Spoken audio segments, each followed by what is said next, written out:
Today, I'm going to tell you guys about the time that I got some random dude's name tattooed on my finger and nearly totaled my truck and stranded all my friends 14 hours from home. What's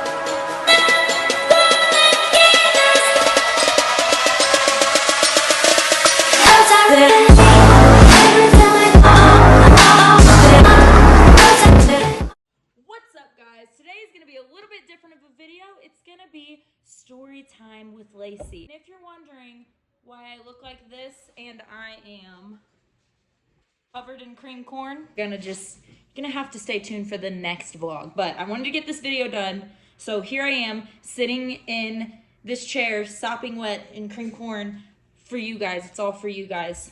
So yeah, Lone Star Throwdown's coming up, better known as LST. It is the biggest truck show in Texas, and it's coming up this coming weekend. I've been going to that show since about 2016. It's one of my favorite shows. I look forward to it every single year.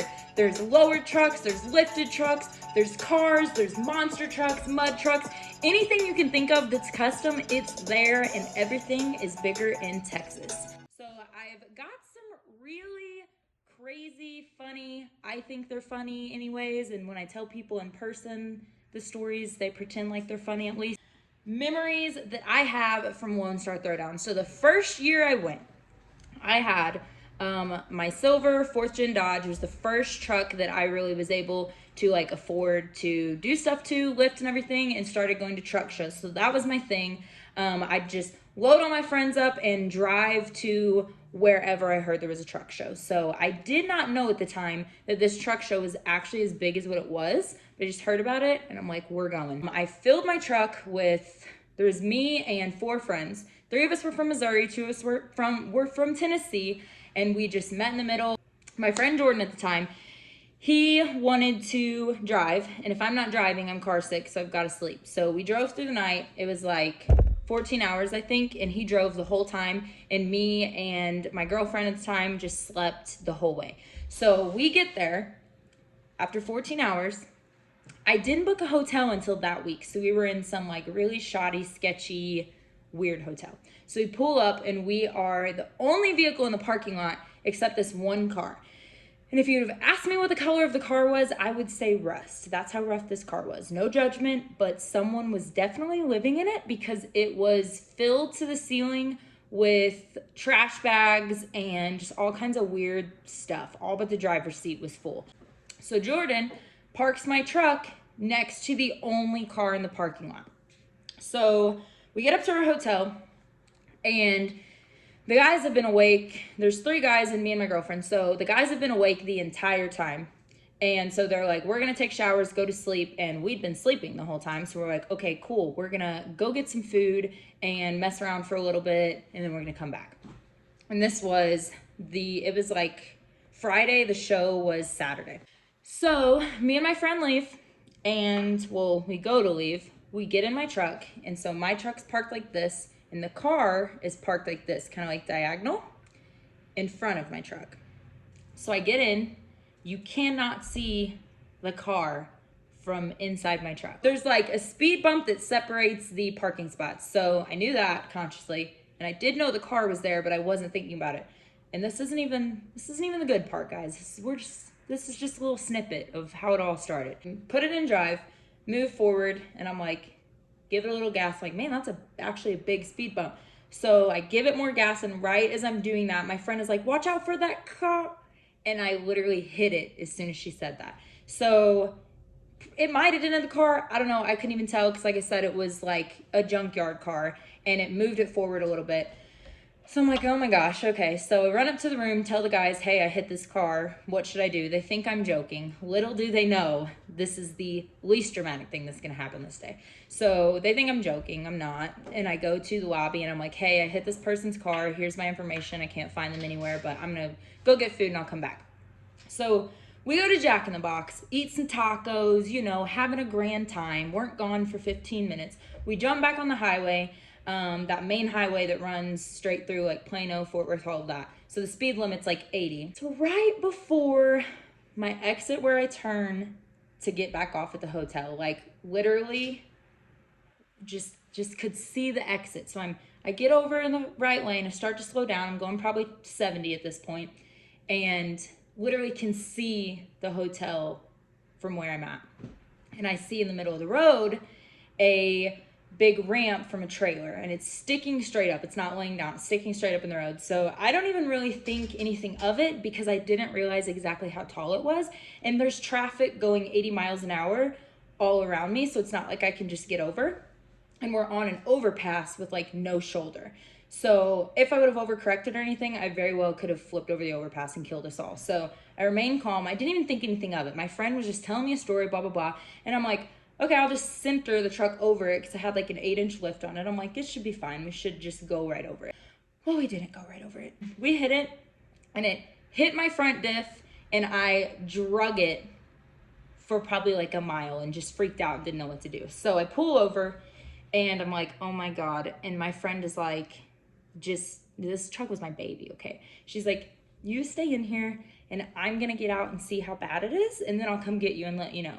And her face, like it just had it written all over it. So I get out and I'm like, start crying and laying next to it like it's a fallen child and it's on its deathbed.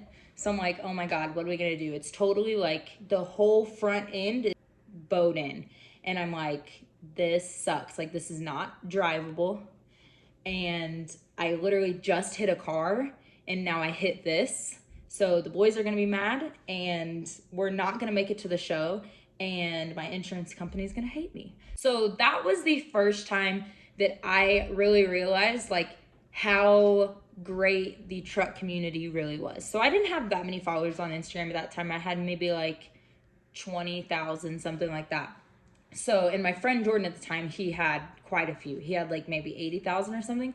And so we both put posts out, like, can anyone like help us out? Do you guys have like, anyone have like a new front end for the truck, blah, blah, blah. And that was the only vehicle we drove, by the way. Had to get it towed. Went to get a rental vehicle. We got a Kia Soul. I'm gonna drop some videos here. We had the most killer time in a Kia Soul.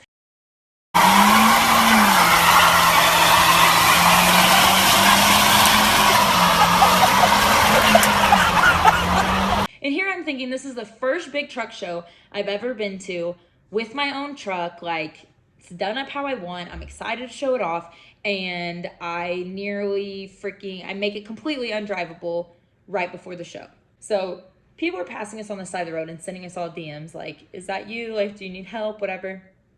And one of them ended up pulling through and hooking us up with a Dodge dealership that was able to get it in that day. So I'm like, okay, and you can only imagine how expensive that was. So that was a good time. And insurance did reimburse me for a long time. That was a nightmare. But we go and get our Kia Soul.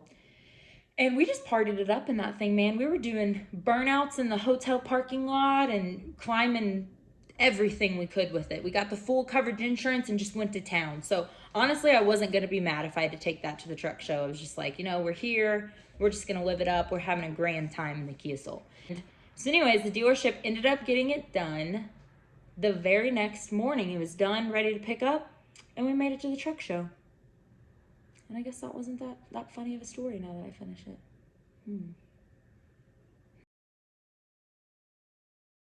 But it was more tragic than anything. And it was just like very much something that would happen to me. Story number 2. LST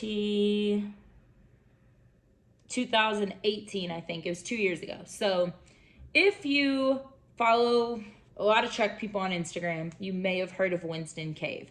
If you have, he needs no introduction. But if you haven't, okay, so there's just a lot. And a lot has went on over the years to give him his reputation. So. It's Winston Cave. The cops are already on their way. The boss is back! Please stop this proof.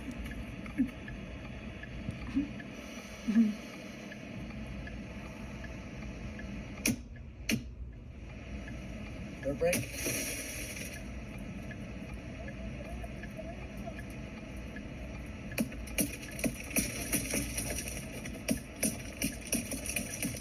This video is called Winston's Greatest Hits. Yes, sir. Started out, if you guys know CJ Dunlap, Scoop 33 or something on Instagram, he had this truck called the Joker, and it was really, really famous truck, you know, whatever. So this guy bought it from him, And weeks leading up to LST, he was kind of talking crap on the internet, you know. I just got called out by Scoop_33, CJ, whatever the hell your name is. It's a deal, man.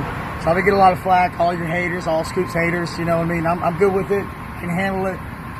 But it's what we're going to do. So Scoop's calling me out on challenge, so we're going to put our trucks side by side. We're going to see who gets the most likes, his or mine. He was saying that he was doing a rebuild of it. It was going to be the sickest thing ever. And he made these really tasteful promo videos. It's Winston. This is the big day, big time to debut, what I'm going to call the rebuild of the Joker. So here we go. Come on out, guys.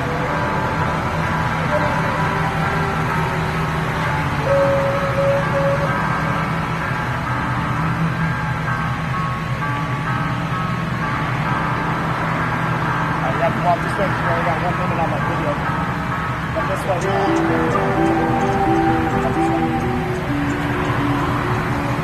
Get up close to the truck.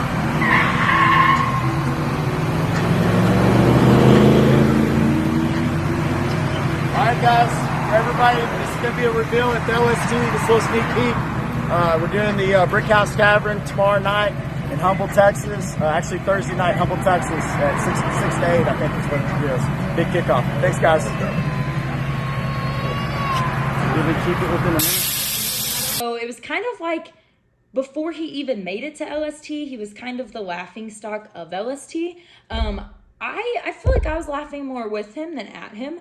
A lot of people automatically didn't like him for several reasons. Like maybe a little mentally unstable at that time and maybe sprinkle a little bit of drugs in there. So it was like a whole mess. Since then it has escalated. The mental illness and the drugs have definitely escalated.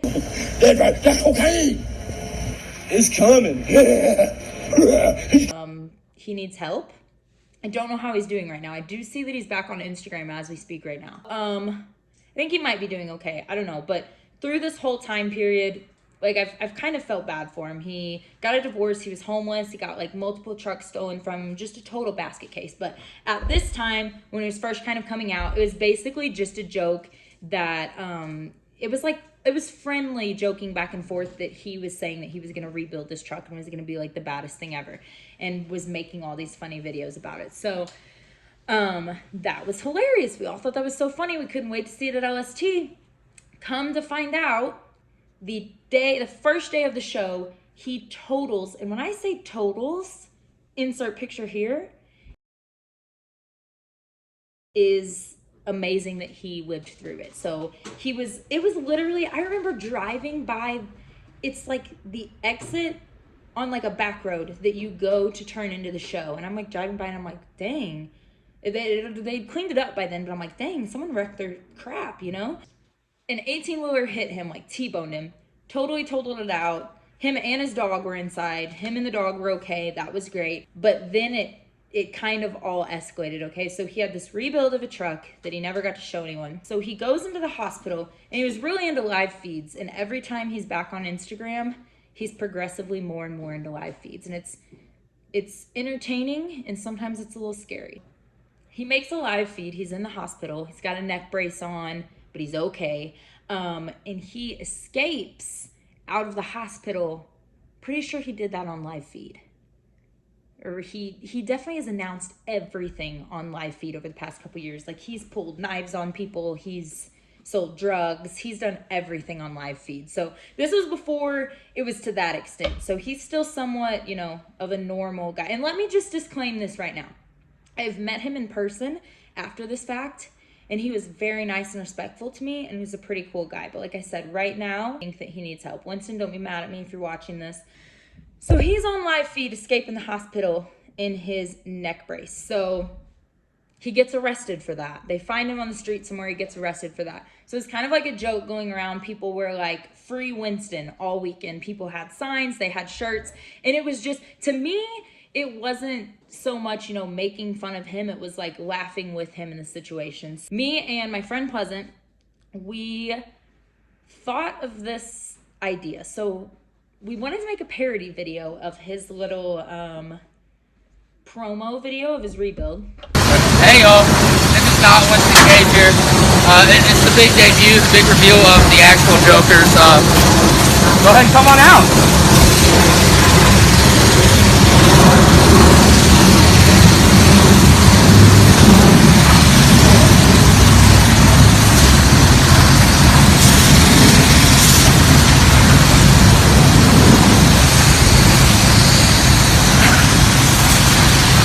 Free Winston. And me personally, I've always wanted to get a regrettable tattoo. And I'm one of those people that when people tell me I'm not going to do something, I'm totally going to do it. So somehow we got this idea to get free Winston tattoos. And I'm like, one of us get free, one of us get Winston. Clearly I got Winston. And people are like, oh, you got the shaft into that deal. I don't really care. I'm just that kind of person. Always wanted a regrettable tattoo. I just feel bad that everyone has to see this dude's name when I'm talking with my hands, but I don't really care. Maybe one day I'll get it covered up, but it's literally hilarious. And at that time, I'm like, every time I look at this, because his kind of catchphrase was like, F the haters kind of thing. Every time I looked at this, I'm gonna be like, you know, what would Winston do? He wouldn't care. So that's kind of how I looked at it at the time. We went, got these tattoos, did the parody video, boom. And yeah, that was that. And he's definitely went downhill more since then. Winston, if you're out there, I see you're back on Instagram. I hope you're doing good, homie. But yeah, so that is how I ended up with a random dude's name on my finger. So if you guys are in Conroe, Texas this coming weekend for LST, come find me. Say hi. And if you're not going, why aren't you? Because it's one of the best shows of the year. So hope to see you there. And if you guys are at the show, I will have some merch with me. So find me and grab some. Look for tons of LST vlogs. And let's hope I end up with an even better story than those two. And if you guys enjoyed the story time with Lacey, drop it in the comments. And look out for the next vlog that tells you why I'm covered in cream corn and wearing a pink helmet. You won't want to miss it. See ya.